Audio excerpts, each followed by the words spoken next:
2024 වසරේ සමස්ත බදු ආදායමේ කැපීපෙනෙන වර්ධනයක් පෙන්නුම් කරන බව දේශීය ආදායම් දෙපාර්තමේන්තුව පවසයි.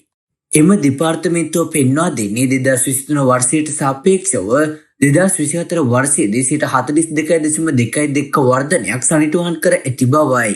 මේ සම්බන්ධයෙන් දේශීය ආදායම් දෙපාර්තමේන්තුව විසින් පසුගිය වර්ෂයට අදාළව වාර්ෂික කාර්යසාධන වාර්තාව ඊයේ දිනේ එළිදක්වමින් මේ බව පවසා සිටියා.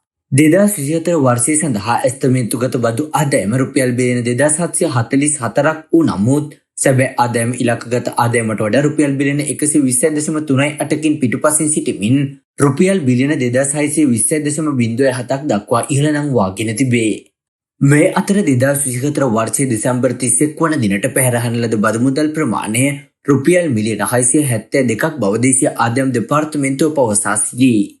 ඒ අනුව 2024 වර්ෂය තුළ අය කළ හැකි මුළු බදු සහ දඩ ප්‍රමාණය රුපියල් මිලියන 1,75,697ක් වෙයි.